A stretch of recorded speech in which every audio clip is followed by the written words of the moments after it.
പെട്ടെന്ന് തന്നെ ഒരാഴ്ച കൊണ്ടോ അല്ലെ 2 ആഴ്ച കൊണ്ടോ നമുക്ക് ഈസി ആയിട്ട് വെയിറ്റ് നമുക്കും അല്ലെ കുറയ്ക്കാനും അതുപോലെ തന്നെ നമ്മളെ ചാടിയ വയറൊന്ന് ഉള്ളിലാക്കാനും എന്തെങ്കിലും വഴികളുണ്ടോ? ഒരു 35 എബോവ് ആകുമ്പോഴാണ് നമ്മുടെ ശരീരത്തിൽ കൊഴുപ്പും അല്ലെങ്കിൽ നമ്മുടെ ശരീരഭാരം കൂടിയിട്ടുണ്ടെന്ന് നമുക്ക് പറയാം. അവർക്ക് കൈകാലുകളൊക്കെ ഭയങ്കര ലീൻ അല്ലെങ്കിൽ മെലിഞ്ഞിരിക്കുന്നത് നമുക്ക് കാണാം. പക്ഷെ അവർ വയറ് നോക്കുമ്പം ചാടിയിരിക്കുന്നത് അല്ലെങ്കിൽ ഒരു പോട്ട് ബെല്ലി സ്ട്രക്ചറിലേക്ക് കാണപ്പെടുന്നുണ്ട്. കൊഴുപ്പ് അടിഞ്ഞു കൂടേണ്ട ആ ഒരു ടൈമിംഗ് പീരീഡ് തന്നെ വളരെ ഷോർട്ടാണ്. അതുമൂലം അവർക്ക് വെയിറ്റ് കുറയുന്നതാണ് സംഭവിക്കുന്നത്. നമുക്ക് ഓട്സ് വെച്ചിട്ട് അല്ലെങ്കിൽ ഓംലെറ്റ് ഒക്കെ ഉണ്ടാക്കുന്നത് നല്ലതാണ്. അതേപോലെ തന്നെ ചെറിയ മത്സ്യങ്ങൾ നമ്മളെ ഭക്ഷണത്തിൽ ഉൾപ്പെടുത്തുന്നത് നല്ലതാണ്. ഹായ് മാം, പലപ്പോഴും നമ്മളടുത്ത് അല്ലെങ്കിൽ ഒരു കമൻ്റ് ആയിട്ടോ അല്ലെങ്കിൽ ഒക്കെ ചോദിക്കാനുള്ളതാണ്, നമുക്കൊരാഴ്ച കൊണ്ട് 4 കിലോ അല്ലെങ്കിൽ 5 കിലോ ഒക്കെ കുറയ്ക്കാൻ പറ്റുമോ എന്നുള്ളത്. പ്രത്യേകിച്ച് നമ്മളെ ഒരു പിന്നെ വെഡ്ഡിംഗ് ഒക്കെ വരികയാണെങ്കിൽ, നമ്മളെ സ്വന്തം വെഡ്ഡിംഗ് ആണെങ്കിലും അല്ലെങ്കിലൊക്കെ പല ആളുകളും ചോദിക്കാറുണ്ട്, നമുക്ക് ഒരു ഇഷ്ടപ്പെട്ട ഡ്രസ്സൊക്കെ ധരിക്കണമെങ്കിൽ ഒന്ന് ഈ ചാടിയ വയറൊന്ന് ഉള്ളിലാവണം, അതിന് ഒരാഴ്ച കൊണ്ട് എന്തെങ്കിലും മെത്തേഡ്സ് ഉണ്ടോ, അല്ലെങ്കിൽ 2 ആഴ്ച കൊണ്ട് ഒരു 10 ദിവസം കൊണ്ട് 10 ദിവസത്തിനുള്ളിൽ തന്നെ നമുക്ക് ഇത്രയും കാര്യങ്ങൾ ചെയ്യാൻ പറ്റുമോ എന്ന് പലരും ചോദിക്കാറുണ്ട്. അങ്ങനെ നമുക്ക് ഒരു പെട്ടെന്ന് തന്നെ ഒരാഴ്ച കൊണ്ടോ അല്ലെ 2 ആഴ്ച കൊണ്ടോ നമുക്ക് ഈസി ആയിട്ട് വെയിറ്റ് നമുക്കും അല്ലെ കുറയ്ക്കാനും അതുപോലെ തന്നെ നമ്മളെ ചാടിയ വയറൊന്ന് ഉള്ളിലാക്കാനും എന്തെങ്കിലും വഴികളുണ്ടോ? നമുക്ക് തീർച്ചയായിട്ടും 2 ആഴ്ച കൊണ്ടോ അല്ലെങ്കിൽ ഒരു മാസം കൊണ്ടൊക്കെ നമുക്ക് ഇങ്ങനെ അമിതവണ്ണമൊക്കെ നമുക്ക് കുറച്ച് കൊണ്ടുവരാൻ പറ്റുന്നതാണ്. അപ്പോൾ അതിന് മുന്നേ ആയിട്ട് നമുക്ക് വെയിറ്റ് കൂടാൻ എന്തൊക്കെ കാരണങ്ങളെന്ന് നമുക്കിവിടെ ഡിസ്കസ് ചെയ്യാം.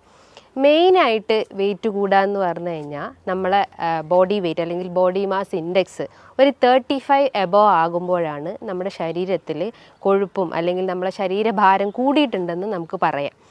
അപ്പോൾ ഈ വെയിറ്റ് കൂടുക എന്ന് പറയുമ്പം നമ്മുടെ ജോയിൻസിനൊക്കെ നോർമലി ഒരു ജോയിൻറ്റിന് ഒരു വെയിറ്റ് ബെയറിങ് കപ്പാസിറ്റി ഉണ്ട്. നമ്മളെ ശരീരത്തിൻ്റെ ഒരു 4 കിലോളം നമ്മളെ ജോയിൻസ് താങ്ങി നിർത്തുന്നുണ്ട്. അപ്പോൾ ആ ജോയിൻസിൽ നിന്നൊക്കെ ഭയങ്കര ഒരു വേദന അനുഭവപ്പെടുക, അല്ലെങ്കിൽ നടക്കുമ്പോൾ ഒരു കിതപ്പൊക്കെ ഫീൽ ചെയ്യുക, അല്ലെങ്കിൽ എന്താ പറയുക ഭയങ്കര ഒരു സ്റ്റിഫ്നെസ് അനുഭവപ്പെടുക, അതൊക്കെയാണ് നമ്മളെ ശരീരഭാരം വർദ്ധിച്ചിട്ടുണ്ടെന്ന് നമ്മളെ ശരീരം കാണിക്കുന്ന ഒരു എക്സ്റ്റേണൽ സൈൻ എന്നൊക്കെ പറയാം. അതേപോലെ തന്നെ ചില ഡ്രസ്സൊക്കെ ഇടുമ്പോൾ നമ്മൾ ഇപ്പോൾ ഇട്ടുകൊണ്ടിരിക്കുന്ന ഡ്രസ്സ് കുറച്ച് കഴിഞ്ഞ് നമ്മൾ വെയിറ്റൊക്കെ കൂടി കഴിഞ്ഞ് നമുക്ക് ഇടാൻ ഭയങ്കര ബുദ്ധിമുട്ടായിരിക്കും, നമുക്ക് ഭയങ്കര ടൈറ്റായിരിക്കും, ചിലർക്ക് വയറായിട്ട് അനുഭവപ്പെടാം. അപ്പോൾ ഇത് വരാൻ ഒരുപാട് കാരണങ്ങളുണ്ട്. മെയിനായിട്ട് അവരെ ഭക്ഷണ രീതികൾ തന്നെയാണ്. നമുക്കറിയാം പണ്ട് കാലങ്ങളിലൊക്കെ ആളുകൾക്ക് അസുഖങ്ങൾ വരുന്നത് വളരെ കുറവാണ്. അതായത് ഫാറ്റി ലിവർ പോലത്തതും ഫൈബ്രോയിഡ് ഇഷ്യൂസ്, PCOD ഇഷ്യൂസൊക്കെ വരുന്നത് വളരെ കുറവാണ്. ഇന്നൊരു ജനറേഷൻ നോക്കുമ്പോൾ ഒരു 100-ൽ 60% ആളുകളിലും ഈ ഫാറ്റി ലിവർ ഇഷ്യൂസ് ഉണ്ട്. ഒരു 60% ആളുകൾ തന്നെ PCODൻ്റെ ഇഷ്യൂസ് ഉണ്ട്. അപ്പോൾ അതുമൂലം ഇൻഫെർട്ടിലിറ്റി കംപ്ലയിൻസ്, കുട്ടികളില്ലാത്ത ബുദ്ധിമുട്ടുകളൊക്കെ ഇന്ന് വളരെ കോമൺ ആയിട്ടുള്ള കാര്യങ്ങളാണ്. അപ്പോൾ അവരൊക്കെ മെയിൻ ഒരു റീസൺ അല്ലെങ്കിൽ അത് വരാനുള്ള ഒരു റീസൺ എന്ന് പറഞ്ഞു കഴിഞ്ഞാൽ അവരൊരു ബാലൻസ് ഡയറ്റ് അവിടെ മെയിൻറ്റെയിൻ ചെയ്യുന്നില്ല. ഒരു ബാലൻസ് ഡയറ്റ് മെയിൻറ്റെയിൻ ചെയ്ത് കഴിഞ്ഞാൽ നമുക്കൊരുവിധം എല്ലാ അസുഖങ്ങളെയും നമുക്ക് കൺട്രോൾ ചെയ്യാൻ പറ്റുന്നതാണ്. അതായത് ബാലൻസ് ഡയറ്റ് എന്ന് പറയുമ്പം കാർബോഹൈഡ്രേറ്റ്, ഫാറ്റ്സ്, പ്രോട്ടീൻസ്, ഇത് 3ഉം തുല്യ രീതിയിൽ നമ്മളെ ഭക്ഷണത്തിൽ ഉൾപ്പെടുത്തി കഴിഞ്ഞ് കഴിഞ്ഞാൽ നമുക്ക് എല്ലാ അസുഖത്തെയും നമുക്ക് കൺട്രോൾ ചെയ്യാൻ പറ്റും. അപ്പം നമ്മൾ മരുന്നിനെയോ അല്ലെങ്കിൽ മറ്റെന്ത് മെഡിസിൻസിനെയോ ഒന്നും ഡിപ്പെൻഡ് ചെയ്യേണ്ട ആവശ്യമില്ല. ഇന്ന് വെയിറ്റ് കുറയ്ക്കാനും BP-ക്കും ഷുഗറിനും ഫാറ്റി ലിവറിനും ഒക്കെ ഒരുപാട് മെഡിസിൻസ് ഹൈ ഡോസായിട്ട് നമ്മൾ ഡെയിലി കഴിക്കാറുണ്ട്.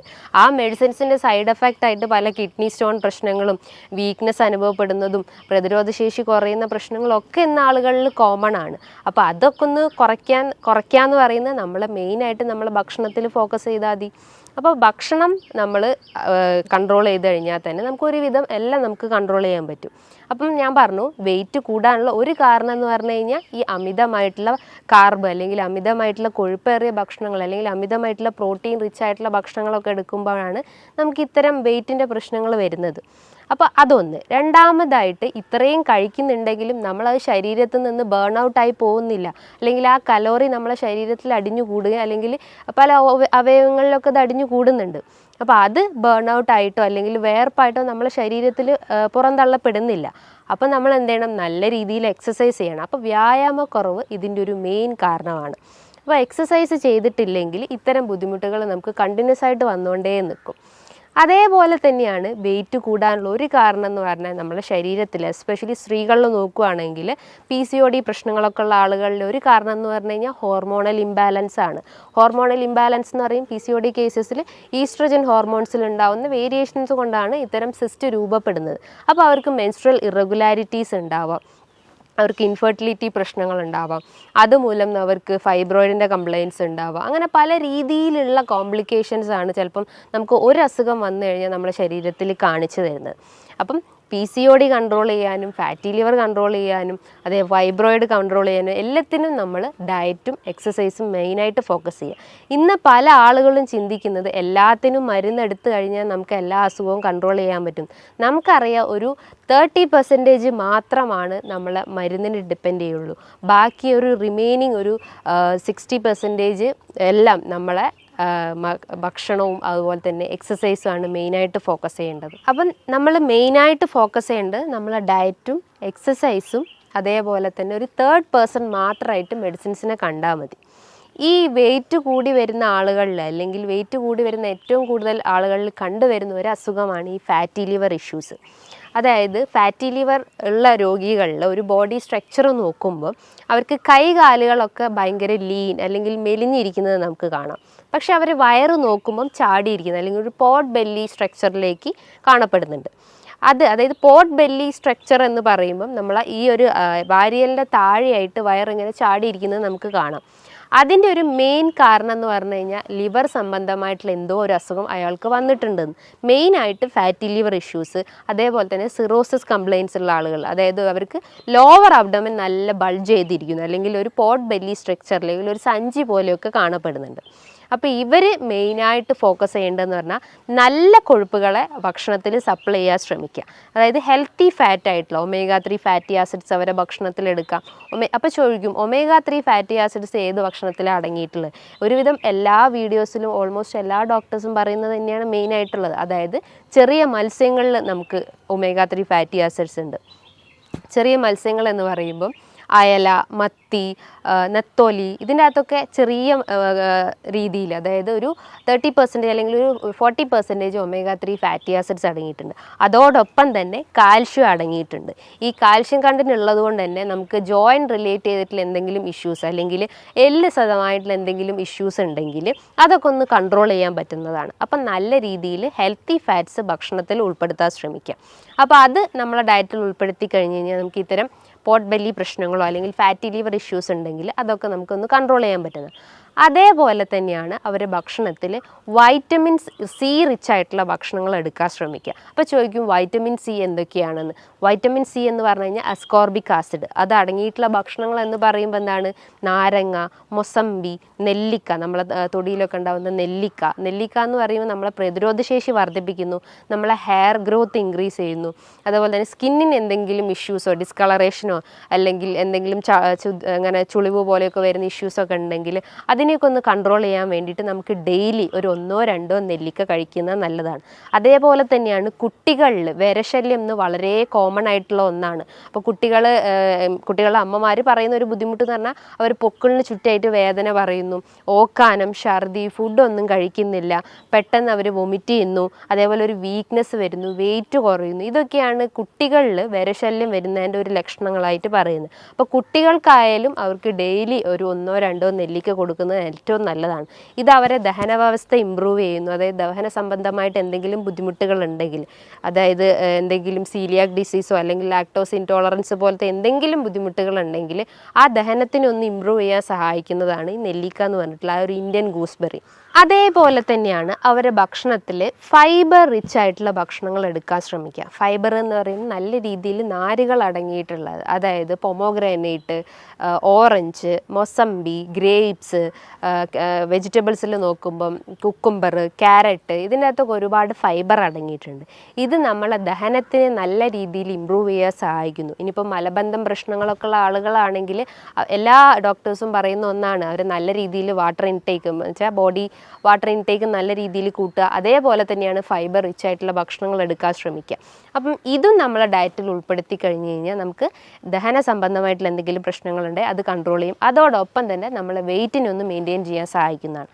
അതേപോലെ തന്നെയാണ് അവരുടെ ഭക്ഷണത്തിൽ പ്രോട്ടീൻ്റെ കണ്ടൻറ്റും ഇൻക്ലൂഡ് ചെയ്യാൻ ശ്രമിക്കുക. പ്രോട്ടീൻ എന്ന് പറയുമ്പോൾ ചെറിയ മത്സ്യങ്ങളാവട്ടെ, നട്ട്സ് ആവട്ടെ, സീഡ്സ് ആവട്ടെ, പംകിൻ സീഡ്സ്, ഫ്ലാക്സ് സീഡ്സ്, ബദാം, ആൽമണ്ട്, ഇതൊക്കെ അവരുടെ ഭക്ഷണത്തിൽ ഉൾപ്പെടുത്തി കഴിഞ്ഞ് കഴിഞ്ഞാൽ അവർക്ക് ഒരുവിധം എല്ലാ ലൈഫ് സ്റ്റൈൽ ഡിസീസസും അവർക്ക് കൺട്രോൾ ചെയ്യാൻ പറ്റും. ഇന്ന് ഒരുവിധം അസുഖങ്ങൾക്കൊക്കെ മെയിൻ കാരണം എന്ന് പറഞ്ഞു കഴിഞ്ഞാൽ അമിതമായിട്ടുള്ള മദ്യപാനമാണ്, അല്ലെങ്കിൽ അമിതമായിട്ടുള്ള പുകവലിയാണ്. അപ്പോൾ ഈ പുകവലിയും മദ്യപാനമാണ് നമ്മളെ ഫാറ്റി ലിവറിനെ ട്രിഗർ ചെയ്യുന്നത്. സിറോസിസിൻ്റെ ഒരു മെയിൻ വില്ലനായിട്ട് പറയാം, നമുക്ക് ഒരു 10% വില്ലനായിട്ട് നമുക്ക് പറയാം ഈ ഒരു ആൽക്കഹോളിക് അഡിക്ഷൻസ് ആണ്. അപ്പം എല്ലാ അസുഖത്തിനെയും നമുക്ക് തടഞ്ഞു നിർത്താൻ പറ്റുന്നതാണ് നമ്മൾ ഈ പൂർണ്ണമായിട്ടും ആൽക്കഹോളും സ്മോക്കിംഗ് അഡിക്ഷൻസ് ഉണ്ടെങ്കിൽ അത് പൂർണ്ണമായിട്ടും ഒഴിവാക്കാൻ ശ്രമിക്കുക. അതേപോലെ തന്നെ ഈ കുടവയറ് അല്ലെങ്കിൽ അമിത വണ്ണമുള്ള ആളുകളിൽ ഒരു കണ്ടീഷനാണ് ടയേർഡ് ബെല്ലി ഫാറ്റ് എന്ന് പറയും. ടയേർഡ് ബെല്ലി ഫാറ്റ് എന്ന് പറയുമ്പം 2 ടയർ രൂപത്തിലായിട്ട് ഇങ്ങനെ വയറ് കിടക്കുന്നു. ഒന്ന് നമ്മുടെ വാരിയലിൻ്റെ താഴെയായിട്ടും ഒന്ന് നമ്മുടെ ലോവർ അബ്ഡമനിലായിട്ടും ഇങ്ങനെ വയറ് ചാടി കിടക്കുന്നത് കാണാം. ഇതിൻ്റെ ഒരു കാരണം എന്ന് പറഞ്ഞു കഴിഞ്ഞാൽ അവർ നല്ല രീതിയിൽ ഭക്ഷണം കഴിക്കുന്നു, അതായത് അമിതമായിട്ട് വലിച്ചു വാരി കഴിക്കുന്നു. ഒരു പ്രോപ്പർ ടൈമിംഗ് അവിടെ മെയിൻറ്റെയിൻ ചെയ്യുന്നില്ല. ബ്രേക്ക്ഫാസ്റ്റ് എന്ന് പറയുമ്പോൾ നമുക്കറിയാം ഒരു ബ്രെയിൻ ഫുഡായിട്ടാണ് വർക്ക് ചെയ്യുന്നത്. അപ്പോൾ പ്രോപ്പർ ടൈമിങ്ങിൽ ബ്രേക്ക്ഫാസ്റ്റ് കഴിച്ചിട്ടില്ലെങ്കിൽ നമുക്ക് ആ ഒരു ഫുൾ ഡേ റൂട്ടീൻ തന്നെ നമ്മൾ ഡിസോർഡേർഡ് ആയിപ്പോകും. കാരണം നമ്മളെ ദഹനത്തിന് അല്ലെങ്കിൽ നമ്മളെ വയറിനറിയാം നമ്മൾ ഇന്ന ടൈമിലാണ് ഫുഡ് കഴിക്കുക. അപ്പോൾ ആ ഒരു ആ ഒരു ഡിസ്ഫങ്ഷൻ തന്നെ അവിടെ കറക്റ്റ് ആവില്ല. പ്രോപ്പറായിട്ട് നമ്മളെ ദഹനം ഫങ്ഷൻ ചെയ്യുന്നില്ല. അപ്പം ബ്രേക്ക്ഫാസ്റ്റ് സ്കിപ്പ് ചെയ്ത് കഴിഞ്ഞാൽ ഇത്തരം ഇഷ്യൂസ് വരാനുള്ള ചാൻസസ് ഉണ്ട്. അതേപോലെ തന്നെ അവർ നല്ല രീതിയിൽ ഈ ഫ്രക്ടോസ് അല്ലെങ്കിൽ നല്ല രീതിയിൽ മധുരമേറിയ ഭക്ഷണങ്ങൾ എടുക്കാൻ ശ്രമിക്കുന്നത്. അതായത് ബിസ്ക്കറ്റ് ഡെയിലി ചിലപ്പോൾ 2 പാക്കറ്റ് ബിസ്ക്കറ്റൊക്കെ കഴിക്കുന്ന ആളുകളായിരിക്കാം. അതേപോലെ കേക്ക്സ്, പേസ്ട്രി, അതേപോലെ ice creams, chocolates, daily 2-3 glass caffeine അല്ലെങ്കിൽ കോഫി കുടിക്കുന്നത്, അതേപോലെ ചായ കുടിക്കുന്നത്, ഇതൊക്കെ ഒരു അഡിക്ഷൻസ് ആയിട്ട് കണ്ടിന്യൂസ് ആയിട്ട് അവർ ഫോളോ ചെയ്തിട്ടുള്ള ആളുകളായിരിക്കും. അപ്പോൾ അത്തരം ആളുകളിലും ഇത്തരം ടയേർഡ് ബെല്ലി ഫാറ്റ് കണ്ടുവന്നിട്ടുണ്ട്. ഇതിനെ അവർ മെയിനായിട്ട് ശ്രദ്ധിക്കേണ്ടത് ഇത്തരം ദുശീലങ്ങളുണ്ടെങ്കിൽ അത് പൂർണ്ണമായിട്ട് ഒഴിവാക്കാൻ ശ്രമിക്കുക. പകരം നല്ല രീതിയിൽ ബെല്ലി എക്സസൈസസ് ചെയ്യാൻ ശ്രമിക്കുക. അതായത് സ്ട്രെച്ചിങ് എക്സസൈസ്, നമ്മളെ മസിലൊക്കെ ഒന്ന് സ്ട്രെച്ച് ചെയ്യുന്ന രീതിയിലുള്ള നല്ല ബെൻഡിങ് എക്സസൈസോ അല്ലെങ്കിൽ സ്കിപ്പിങ്ങോ ജമ്പിങ്ങോ അങ്ങനെ പല രീതിയിലുള്ള എക്സസൈസ് ഫോളോ ചെയ്യാൻ ശ്രമിക്കുക. ഇനിയിപ്പോൾ ഡിസ്ക് ഒക്കെ കംപ്ലൈൻ്റ് ഉള്ള ആളുകളൊക്കെ ആണെങ്കിൽ അവർ ലൈറ്റായിട്ടുള്ള എക്സസൈസ് ഫോളോ ചെയ്യാൻ ശ്രമിക്കുക. ചില രീതിയിലുള്ള യോഗ അല്ലെങ്കിൽ ജസ്റ്റ് ഒരു നടത്തം അല്ലെങ്കിൽ ഒരു ഓട്ടം, ഇതൊക്കെ മെയിനായിട്ട് ഫോക്കസ് ചെയ്യാൻ ശ്രമിക്കുക. അതേപോലെ തന്നെയാണ് ഈ കുടവയർ അല്ലെങ്കിൽ വെയിറ്റ് കൂടി വരുന്ന കുറച്ച് ആളുകളിൽ കണ്ടിട്ടുള്ളതാണ് മോംസ് ബെല്ലി ഫാറ്റ് എന്ന് പറയും. മോംസ് ബെല്ലി ഫാറ്റ് എന്ന് പറയുമ്പോൾ ആ വാക്കുകൊണ്ട് തന്നെ നമുക്ക് ഉദ്ദേശിക്കാം, അതായത് സ്ത്രീകളിൽ പ്രഗ്നൻസി അല്ലെങ്കിൽ ഡെലിവറിക്ക് ശേഷം കാണപ്പെടുന്ന ഒന്നാണ് മോംസ് ബെല്ലി ഫാറ്റ്. ഇതിൻ്റെ ഒരു കാരണം എന്ന് പറഞ്ഞു കഴിഞ്ഞാൽ അവർ ആ ഒരു അബ്ഡോമിനൽ മസിൽസ് നന്നായിട്ട് സ്ട്രെച്ച് ചെയ്യും. ഇപ്പോൾ സിസേറിയൻ സെക്ഷൻ ആയാലും അല്ലെങ്കിൽ നോർമൽ ഡെലിവറി ആയാലും നല്ല രീതിയിൽ ആ മസിൽസ് ഒന്ന് സ്ട്രെച്ച് ചെയ്യാനുള്ള ചാൻസസ് ഉണ്ട്. അപ്പോൾ അതുമൂലമാണ് അവർക്ക് ഈ ഒരു കുടവയർ അല്ലെങ്കിൽ അമിത വണ്ണമൊക്കെ ഡെവലപ്പ് ചെയ്യുന്നത്. അപ്പോൾ അവരും മെയിനായിട്ട് ശ്രദ്ധിക്കേണ്ടത് അവരുടെ എക്സസൈസാണ് മെയിനായിട്ട്. അതേപോലെ തന്നെയാണ് hormonal belly fat. Hormonal belly fat എന്ന് പറയുമ്പം ഈ ഒരു വാക്കും തന്നെ നമുക്ക് ഐഡൻറ്റിഫൈ ചെയ്യാം. ഹോർമോണൽ ഇംബാലൻസ് കൊണ്ട് വരുന്നതാണ്. അതിലൊന്നാണ് PCOD ഇഷ്യൂസ്, രണ്ടാമതാണ് തൈറോയിഡ് ഇഷ്യൂസ്. ഇതുമൂലം അവർ ശരീരത്തിൽ അമിതമായിട്ട് കൊഴുപ്പടിഞ്ഞുകൂടുന്നു. നമുക്കറിയാം PCOD എന്ന് പറയുമ്പോൾ എന്താ, ഡയബറ്റിസ് ഓഫ് ഓവറി എന്നാണ്. ഡയബറ്റിസ് ഓഫ് ഓവറി എന്ന് പറയുമ്പോൾ നമ്മൾ ഓവറിയിൽ ബാധിക്കുന്ന ഒരു പ്രമേഹത്തെയാണ് ഈ PCOD എന്ന് പറയുന്നത്. അതായത് അതിൻ്റെ മെയിൻ ഒരു റീസൺ അല്ലെങ്കിൽ ഒരു മെയിൻ വില്ലൻ എന്ന് പറയുന്നത് ഇൻസുലിൻ റെസിസ്റ്റൻസ് ആണ്. നമ്മൾ കഴിക്കുന്ന ഭക്ഷണത്തിന് എനർജി ആയിട്ട് അവിടെ കൺവേർഷൻ നടക്കുന്നില്ല. അതുമൂലം നമുക്ക് ഗ്ലൂക്കോസ് മോളിക്യൂൾസിന് അല്ലെങ്കിൽ ഇൻസുലിൻ റിസപ്റ്റേഴ്സിന് കറക്റ്റായിട്ട് അത് ഐഡൻറ്റിഫൈ ചെയ്യാൻ പറ്റാത്തൊരവസ്ഥ വരുന്നു. അപ്പോൾ നമ്മൾ ബോഡിയിൽ അമിതമായിട്ട് കൊഴുപ്പ് അടിഞ്ഞുകൂടുന്നു, പല ഓർഗൻസിലായിട്ട് അത് അടിഞ്ഞുകൂടുന്നു. അങ്ങനെ അടിഞ്ഞുകൂടുന്ന ഒരു ഇതിലെയാണ് ഓവറീസിൻ്റെ അകത്ത് അടിഞ്ഞുകൂടുന്നതിനെയാണ് ഡയബറ്റിസ് ഓഫ് ഓവറി. അതുമൂലം സ്ത്രീകൾക്ക് മെൻസ്ട്രൽ ഇറഗുലാരിറ്റി ഉണ്ടാവും. അതായത് ഒരു നോർമൽ സൈക്കിൾ എന്ന് പറയുമ്പോൾ 28 to 35 ഡേയ്സ് ആണ്. അത് അവർക്കൊരു 40 ഡേയ്സോ അല്ലെങ്കിൽ ഒരു 2 മന്തൊക്കെ ഡിലേ ആവുന്ന ചാൻസസ് ഉണ്ട്. ഇനിയിപ്പോൾ പീരീഡ്സ് ആയി കഴിഞ്ഞാലും അവർക്കൊരു 1-2 ഒരു സ്കാൻഡി ബ്ലീഡിങ്, വളരെ സ്പോട്ടിങ് രീതിയിലുള്ള ബ്ലീഡിങ് മാത്രമേ കാണപ്പെടുന്നുള്ളൂ. അതിശക്തമായിട്ടുള്ള വയറുവേദന അനുഭവപ്പെടാറുണ്ട്. അതേപോലെ തന്നെ ഭയങ്കരമായിട്ട് ക്ഷീണം അനുഭവപ്പെടുന്നു. അതിനേക്കാട്ടും വലുതൊന്നാണ് അവർക്ക് ശക്തമായിട്ട് വെയിറ്റ് കൂടുന്നത്. ഫുഡ് കഴിക്കാത്ത ആളുകളായാലും അതായത് നോർമലി ഫുഡ് കഴിക്കുന്ന ആളുകളായാലും അവർക്കും ഇത് വെയിറ്റ് കൂടുന്നത് ഒരു കാരണം എന്ന് പറഞ്ഞു കഴിഞ്ഞാൽ ഇൻസുലിൻ റെസിസ്റ്റൻസ് ആണ്. അതേപോലെ തന്നെയാണ് ഹോർമോണൽ ഇംബാലൻസിൽ വരുന്നതാണ് thyroid related issues. Thyroid related issues എന്ന് പറയുമ്പം തൈറോയിഡ് തന്നെ ഹൈപ്പോർ തൈറോയിഡ്സ് ഉണ്ട്, ഹൈപ്പർ തൈറോയിഡ്സ് ഉണ്ട്. ഹൈപ്പർ തൈറോയിഡിസം ഉള്ള കേസസിൽ അവർക്ക് വെയിറ്റ് കുറയുന്നതാണ് സംഭവിക്കുന്നത്. വെയിറ്റ് കുറയാന്ന് പറയുന്നതിന് ഒരു കാരണം എന്ന് പറഞ്ഞു കഴിഞ്ഞാൽ ബേസൽ മെറ്റബോളിക് റേറ്റ് അവിടെ ഹൈ ആണ്. കാരണം അവർ കഴിക്കുന്ന ഭക്ഷണങ്ങളെല്ലാം പെട്ടെന്ന് തന്നെ അവിടെ ഡൈജഷൻ നടക്കുന്നു, പെട്ടെന്ന് തന്നെ അത് എനർജി കൺവേർഷൻ നടക്കുന്നു. അപ്പം കൊഴുപ്പ് അടിഞ്ഞു കൂടേണ്ട ആ ഒരു ടൈമിംഗ് പീരീഡ് തന്നെ വളരെ ഷോർട്ടാണ്. അതുമൂലം അവർക്ക് വെയിറ്റ് കുറയുന്നതാണ് സംഭവിക്കുന്നത്. പക്ഷെ നേരെ തിരിച്ചാണ് ഹൈപ്പോ തൈറോയിഡിസം പേഷ്യൻസിൽ. അവർക്ക് ബേസൽ മെറ്റബോളിക് റേറ്റ് വളരെ ലോ ആണ്. അപ്പോൾ അവർക്ക് എന്ത് ചെയ്യും, തൈറോയിഡ് സ്റ്റിമുലേറ്റിംഗ് ഹോർമോൺസ് വളരെ ഹൈ ആയിരിക്കും. പകരം T3 T4 ഹോർമോൺസ് വളരെ ലോ ആവാനുള്ള ചാൻസസ്. കാരണം അവിടെ ഹോർമോൺസിൻ്റെ ആ ഒരു സെക്രീഷൻസ് വളരെ കുറവായിരിക്കും. പക്ഷേ അവിടെ സ്റ്റിമുലേറ്റ് ചെയ്യപ്പെടുന്ന, അതായത് തൈറോയിഡ് സ്റ്റിമുലേറ്റിംഗ് ഹോർമോൺസിൻ്റെ ആ ഒരു ഹോർമോൺ വളരെ കൂടുതലായിരിക്കും. അപ്പോൾ അവർക്ക് ബേസൽ മെറ്റബോളിക് റേറ്റും വളരെ ലോ ആണ്. അവർ കഴിക്കുന്ന ഭക്ഷണങ്ങളെല്ലാം പല ഓർഗൻസിലായിട്ട് അടിഞ്ഞു കൂടുന്നു, അതായത് കൊഴുപ്പായിട്ട് അടിഞ്ഞു കൂടുന്നു. അതിലൊന്നാണ് നമുക്ക് വെയിറ്റ് കൂടുന്നതിൻ്റെ ഒരു ലക്ഷണമായിട്ട് നമുക്ക് പറയാം. അതേപോലെ തന്നെയാണ് തൈറോയിഡ് രോഗികളിൽ അമിതമായിട്ടുള്ള ക്ഷീണം അനുഭവപ്പെടുന്നു. അതായത് ഹൈപ്പോ തൈറോയിഡിസം പേഷ്യൻസിൽ അതിശക്തമായിട്ടുള്ള ക്ഷീണം അനുഭവപ്പെടുന്നു. അവർക്ക് മുടി കൊഴിച്ചിലിൻ്റെ പ്രശ്നങ്ങളുണ്ടാകുന്നു, സ്കിന്ന് ഭയങ്കര ഡ്രൈ ആവുന്നു. ഇനിയിപ്പോൾ ദഹന വ്യവസ്ഥ നോക്കുകയാണെങ്കിൽ അവർക്ക് മലം കൃത്യമായിട്ട് പോകാത്തൊരവസ്ഥ വരുന്നത്, കോൺസ്റ്റിപ്പേഷൻ പ്രശ്നങ്ങളുണ്ടാകുന്നു. അതുമൂലം അവർക്ക് പൈൽസിൻ്റെ പ്രശ്നങ്ങളുണ്ടാകുന്നു, ഹെമറോയിഡ്സിൻ്റെ പ്രശ്നങ്ങളുണ്ടാകുന്നു. അങ്ങനെ പല കോംപ്ലിക്കേഷൻസ് ആയിട്ട് ഓരോ ആളുകളിലും ഇന്ന് ഈ ഒരു ബുദ്ധിമുട്ട് കണ്ടുവരുന്നുണ്ട്. ഇതിൻ്റെയൊക്കെ മെയിൻ റീസൺ എന്ന് പറഞ്ഞു കഴിഞ്ഞാൽ അവർ കഴിക്കുന്ന കാർബിൻ്റെ കണ്ടൻറ്റ് ഇൻക്രീസ് ചെയ്തിട്ടുണ്ടാവും, പ്രോട്ടീൻ്റെ കണ്ടൻറ്റ് ഇൻക്രീസ് ആയിട്ടുണ്ടാവും, ഫാറ്റിൻ്റെ കണ്ടൻറ്റ് ഇൻക്രീസ് ആയിട്ടുണ്ടാവും. ഇതൊന്നും കൃത്യമായ രീതിയിൽ അവരുടെ ഡയറ്റിൽ ഉൾപ്പെടുത്താത്തതുകൊണ്ടാണ് ഇത്രയും പ്രശ്നങ്ങൾ ഉണ്ടാകുന്നത്. അപ്പോൾ എപ്പോഴും അവിടെ ഒരു ബാലൻസ്ഡ് ഡയറ്റ് മെയിൻറ്റെയിൻ ചെയ്യാൻ ശ്രമിക്കുക. പല ആളുകളും ഇന്ന് വണ്ണം കുറയ്ക്കാൻ വേണ്ടിയിട്ട് പല രീതിയിലുള്ള ഡയറ്റ് ഫോളോ ചെയ്യുന്നു, അതേപോലെ തന്നെ പല ഫാസ്റ്റിംഗ് ഫോളോ ചെയ്യുന്നു. ആ ഫാസ്റ്റിങ്ങിൽ ഒന്നാണ് ഇൻ്റർമീഡിയൻറ്റ് ഫാസ്റ്റിംഗ്. ഇൻ്റർമീഡിയൻറ്റ് ഫാസ്റ്റിംഗ് നമ്മൾ ചെയ്യുമ്പോൾ നമ്മൾ ശരീരത്തിൽ അടിഞ്ഞു കൂടി കിടക്കുന്ന കൊഴുപ്പിനെയൊക്കെ ഒന്ന് അലിയിച്ച് കളയുക, അല്ലെങ്കിൽ അതിനെ ബേൺ ഔട്ട് ചെയ്യാൻ സഹായിക്കുന്ന ഒരു മെത്തേഡാണ് ഇൻ്റർമീഡിയൻറ്റ് ഫാസ്റ്റിംഗ്. അതായത് ഒരു 16 hours അല്ലെങ്കിൽ 14 to 16 hours നമ്മൾ ഫുഡെല്ലാം സ്കിപ്പ് ചെയ്തിട്ട് ഈവൺ ഒരു വാട്ടർ ഇൻടേക്ക് പോലും അവിടെ പാടില്ല. അപ്പോൾ അത്രയും ഫാസ്റ്റിംഗ് അവിടെ മെയിൻറ്റെയിൻ ചെയ്ത് കഴിഞ്ഞാൽ അവർക്ക് ഈ ഒരു ക്ഷീണം അല്ലെങ്കിൽ ഇത്തരം കൊഴുപ്പൊക്കെ നമ്മുടെ ശരീരത്തിൽ നിന്ന് തന്നെ നമുക്ക് ബേൺ ഔട്ട് ചെയ്യാൻ സഹായിക്കാവുന്നതാണ്. ഇനിയിപ്പം ഈ ഒരു ഡയറ്റ് ഫാസ്റ്റിംഗ് മാത്രമാണെങ്കിൽ അവരെന്തൊക്കെയാണ് അവരുടെ ഭക്ഷണത്തിൽ ഉൾപ്പെടുത്തേണ്ടതെന്ന് പലർക്കുമുള്ള സംശയങ്ങളുണ്ടാവും. എത്ര രീതിയിൽ കാർബ് എടുക്കണം, എത്ര രീതിയിൽ പ്രോട്ടീൻസ് എടുക്കണം, എത്ര രീതിയിൽ ഫാറ്റ്സ് എടുക്കണം എന്ന് പല ആളുകളും ചോദിക്കാറുണ്ട്.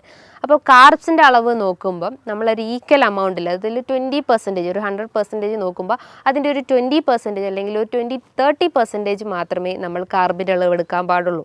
അതേപോലെ തന്നെ ഒരു ഈക്വൽ എമൗണ്ട് തന്നെ നമ്മൾ പ്രോട്ടീൻസിൻ്റെ അളവും ഫാറ്റ്സിൻ്റെ അളവും മെയിൻറ്റെയിൻ ചെയ്യാൻ ശ്രമിക്കുക. അതേപോലെ നമ്മൾ ശ്രദ്ധിക്കേണ്ട ഒരു കാര്യം എന്ന് പറഞ്ഞു കഴിഞ്ഞാൽ നമ്മൾ വലിച്ചു വാരി, അതായത് 3 നേരം നമ്മൾ വലിച്ചു വാരി ഭക്ഷണം കഴിക്കുന്നതിന് പകരം നമ്മൾ 6 നേരമാക്കി ഭക്ഷണം കഴിക്കുക. അതായത് ഒരു കൃത്യസമയത്ത് ഭക്ഷണം കഴിക്കാൻ ശ്രമിക്കുക. ഇന്ന് നമ്മൾ 7 മണിക്ക് കഴിച്ചു കഴിഞ്ഞാൽ നമ്മൾ നെക്സ്റ്റ് ഡേ ഒരു 10 മണിക്ക് കഴിച്ചു കഴിഞ്ഞാൽ നമ്മളെ ബോഡി ബാലൻസ് തന്നെ ഇംപ്രോപ്പർ ആവും. അപ്പോൾ ഒരു കൃത്യ ടൈമിങ്ങിൽ ഫുഡ് കഴിക്കാൻ ശ്രമിക്കുക. മോർണിംഗിൽ നമ്മൾ ഒരു 7 to 8 ഉള്ളിൽ കൃത്യമായിട്ട് ബ്രേക്ക്ഫാസ്റ്റ് കഴിക്കാൻ ശ്രമിക്കുക. രാവിലെ എഴുന്നേറ്റാൽ ഉടനെ തന്നെ വെറും വയറ്റിൽ ഒരു തിളപ്പിച്ചാറിയ വെള്ളം കുടിക്കാൻ ശ്രമിക്കുക. ആ വാട്ടറിൻ്റെ അകത്തേക്കൊന്നും ആഡ് ചെയ്യേണ്ട ആവശ്യമില്ല. നല്ല തിളപ്പിച്ചാറിയ വെള്ളം കുടിച്ചു കഴിഞ്ഞാൽ നമുക്ക് എന്തെങ്കിലും മലബന്ധം പ്രശ്നങ്ങളോ അല്ലെങ്കിൽ ഗ്യാസിൻ്റെ പ്രശ്നങ്ങളോ നെഞ്ചരിച്ചിലിൻ്റെ പ്രശ്നങ്ങളോ ഒക്കെ ഉണ്ടെങ്കിൽ അതിനൊക്കെ ഒന്ന് കൺട്രോൾ ചെയ്യാൻ പറ്റുന്നതാണ് ഈ ഒരു വാട്ടർ ഇൻടേക്ക് എന്ന് പറയുന്നത്. അതിനുശേഷം നമ്മൾക്ക് നമ്മുടെ ബ്രേക്ക്ഫാസ്റ്റ് സ്റ്റാർട്ട് ചെയ്യാവുന്നതാണ്. ഇനിയിപ്പോൾ പ്രമേഹ രോഗികളായാലും തന്നെ അവർ ആ ഒരു കാർബിൻ്റെ അളവൊക്കെ കുറച്ചിട്ട് അവർ നല്ല രീതിയിൽ പ്രോട്ടീൻ്റെ അളവും അല്ലെങ്കിൽ ഫാറ്റ്സിൻ്റെ അളവും മെയിൻറ്റെയിൻ ചെയ്യാൻ ശ്രമിക്കുക. ഇനി ഒരു 11 മണിയാകുമ്പോൾ അവർക്ക് എന്തെങ്കിലും ഒരു ഫ്രൂട്ട്സ് ഐറ്റംസോ അല്ലെങ്കിൽ ഫ്രൂട്ട് സാലഡൊക്കെ ആയിട്ടിട്ട് ഭക്ഷണത്തിൽ ഉൾപ്പെടുത്താവുന്നതാണ്. നമുക്കറിയാം, നമ്മൾ ശ്രദ്ധിക്കേണ്ട ഒരു കാര്യം എന്ന് പറഞ്ഞു കഴിഞ്ഞാൽ നമ്മളെപ്പോഴും ഫ്രൂട്ട്സ് കഴിക്കുമ്പോൾ ജ്യൂസ് ഫോമിൽ കഴിക്കാതിരിക്കുക. ജ്യൂസ് ഫോമിൽ കഴിക്കുമ്പോൾ അതിൻ്റെ ഫൈബർ കണ്ടൻറ്റ് അവിടെ നഷ്ടപ്പെടും. ആ ഒരു ഫ്രക്ടോസിൻ്റെ അളവ് അതിൽ ക്രമാതീതമായിട്ട് കൂടും. അത് കൂടിക്കഴിഞ്ഞാൽ നമ്മുടെ ശരീരത്തിൽ അതിൻ്റെ എമൗണ്ട് എത്തുമ്പം നമ്മുടെ ശരീരത്തിൽ ഗ്ലൂക്കോസിൻ്റെ അളവ് കൂടും. അതായത് ഗ്ലൈസമിക് ഇൻഡെക്സ് കൂടിയിട്ടുള്ള ഭക്ഷണങ്ങളാണെങ്കിൽ നമ്മൾ കഴിക്കുന്നത് കൃത്യമായിട്ടും നമ്മുടെ ശരീരത്തിൽ എന്തായാലും നമ്മുടെ രക്തത്തിൽ പഞ്ചസാരേൻ്റെ അളവ് എന്തായാലും കൂടിയിരിക്കും. അതുമൂലം നമുക്ക് പ്രമേഹം പോലത്തെ പ്രശ്നങ്ങൾ ഉണ്ടാവും. അപ്പോൾ എന്തായാലും നമ്മൾ ഫ്രൂട്ട്സ് കഴിക്കുമ്പോൾ ഒരു 1 hour അല്ലെങ്കിൽ ഒരു ½ an hour മീൽസിന് മുന്നായിട്ട് കഴിക്കാൻ ശ്രമിക്കുക. അതും നല്ല രീതിയിൽ ചോപ്പ് ചെയ്തിട്ട് കട്ട് ചെയ്തിട്ട് അതിൻ്റെ അകത്ത് എന്തെങ്കിലും യോഗേർട്ടൊക്കെ ആഡ് ചെയ്ത് കഴിക്കുന്നത് നല്ല കാര്യമാണ്. അതേപോലെ ചെറിയ എമൗണ്ടിൽ 1 ടീസ്പൂണൊക്കെ ഒലിവ് ഓയിൽ അവരെ ഭക്ഷണത്തിൽ ഉൾപ്പെടുത്തുന്നതും നല്ലതാണ്. ഇതിൻ്റെ അകത്ത് ഹെൽത്തി ഫാറ്റ്സ് ആണ് അടങ്ങിയിട്ടുള്ളത്. അതേപോലെ തന്നെയാണ് നമ്മൾ ലഞ്ച് ടൈമിൽ നമ്മൾ ചോറിൻ്റെ അളവ് കുറച്ചിട്ട് നമുക്ക് ധാന്യങ്ങളായിട്ട് തോരനോ ഉപ്പേരിയോ നമ്മളെ ഭക്ഷണത്തിൽ ഉൾപ്പെടുത്താം. പല ആളുകളും ഒരു പ്ലേറ്റ് നിറച്ചോളം നമുക്ക് ഈ ഒരു ഫ്രൂട്ട്സ് അല്ലെങ്കിൽ ധാന്യങ്ങൾ അല്ലെങ്കിൽ എന്താ പറയുക നമ്മളെ കറികളൊക്കെ നമുക്ക് ഭക്ഷണത്തിൽ ഉൾപ്പെടുത്താം. പകരം നമ്മൾ എന്ത് ചെയ്യും, അതിന് പകരം നമ്മൾ നല്ല ഒരു കൂമ്പാരം നിറയെ നമ്മൾ ചോറെടുക്കുന്നു. ആ ചോറിൻ്റെ അളവ് അവിടെ കുറച്ച് കഴിഞ്ഞാൽ നമുക്ക് ഇത്തരം പ്രശ്നങ്ങളൊക്കെ നമുക്ക് കൺട്രോൾ ചെയ്യാൻ പറ്റുന്നതാണ്. ആ ഒരു ഫുഡ് ടൈമിങ് എപ്പോഴും നമ്മൾ മെയിൻറ്റെയിൻ ചെയ്യാൻ ശ്രമിക്കുക. ഇനിയിപ്പോൾ ഗ്യാസ്ട്രൈറ്റിസ് പ്രശ്നങ്ങളൊക്കെ ഉള്ള ആളുകളാണെങ്കിൽ അവരും ഒരു പ്രോപ്പർ ടൈമിങ്ങിൽ ഫുഡ് കഴിച്ചു കഴിഞ്ഞാൽ അവർക്ക് ഈ ഗ്യാസിൻ്റെ പ്രശ്നങ്ങൾ റെഡ്യൂസ് ചെയ്യും. ബ്ലോട്ടിങ് പ്രശ്നങ്ങളൊക്കെ ഉണ്ടെങ്കിൽ അതൊക്കെ ഒന്ന് കൺട്രോൾ ചെയ്യാൻ പറ്റുന്നതാണ്. അതേപോലെ തന്നെ നമ്മൾ ഈവനിങ് ടൈമിൽ ചെറിയ രീതിയിൽ ഫ്രൂട്ട്സ് നമ്മൾ ഭക്ഷണത്തിൽ ഉൾപ്പെടുത്താം. ഒരു ഗ്ലാസ് നമുക്ക് ചായയോ കാപ്പിയോ നമുക്ക് ഡെയിലി ഒരു വൺസ് എ ഡേ നമുക്ക് കഴിക്കുന്നത് നല്ലതാണ്. അതേപോലെ തന്നെ നമ്മൾ ഡിന്നർ നോക്കുവാണെങ്കിലും അതൊരു 7 to 8 ഉള്ളിൽ നമ്മൾ ഡിന്നർ കഴിക്കാൻ ശ്രമിക്കുക. അത് നമ്മളെ ലൈറ്റ് ഭക്ഷണങ്ങൾ എടുക്കാൻ ശ്രമിക്കുക. നമ്മൾ വീട്ടിൽ നിന്ന് തന്നെ പൊടിപ്പിച്ചുണ്ടാക്കിയിട്ടുള്ള വീറ്റിൻ്റെ ചപ്പാത്തിയോ അല്ലെങ്കിൽ ഓട്സൊക്കെ യൂസ് ചെയ്യുകയാണെങ്കിൽ തന്നെ പാല് കഴിവതും ഒഴിവാക്കിയിട്ട് നല്ല രീതിയിൽ നമ്മളെ നോർമൽ വാട്ടറിൽ തന്നെ അത് കുക്ക് ചെയ്തെടുക്കാൻ ശ്രമിക്കുക. നമുക്ക് ഓട്സ് വെച്ചിട്ട് അല്ലെങ്കിൽ ഓംലെറ്റൊക്കെ ഉണ്ടാക്കുന്നത് നല്ലതാണ്. അതേപോലെ തന്നെ ചെറിയ മത്സ്യങ്ങൾ നമ്മളെ ഭക്ഷണത്തിൽ ഉൾപ്പെടുത്തുന്നത് നല്ലതാണ്. അതേപോലെ നമ്മൾ ശ്രദ്ധിക്കേണ്ട ഒരു കാര്യമാണ് റെഡ് മീറ്റ് പൂർണ്ണമായിട്ടും നമ്മൾ ഭക്ഷണത്തിൽ നിന്ന് ഒഴിവാക്കാൻ ശ്രമിക്കുക. നിങ്ങൾക്കൊരു വീക്ക്ലി വൺസ് കഴിക്കാം, അല്ലെങ്കിൽ മന്ത്ലി വൺസൊക്കെ റെഡ് മീറ്റ് കഴിക്കുന്നതുകൊണ്ട് കുഴപ്പമൊന്നുമില്ല. ഇത് നമ്മളെ ശരീരത്തിൽ യൂറിക് ആസിഡിൻ്റെ അളവിൻ്റെ കൂട്ടുന്നുണ്ട്. അപ്പോൾ അതുമൂലം നമുക്ക് ഗൗട്ടി കംപ്ലയിൻസ് ഒക്കെ ഇൻക്രീസ് ചെയ്യാനുള്ള ഒരു ചാൻസസ് ഉണ്ട്.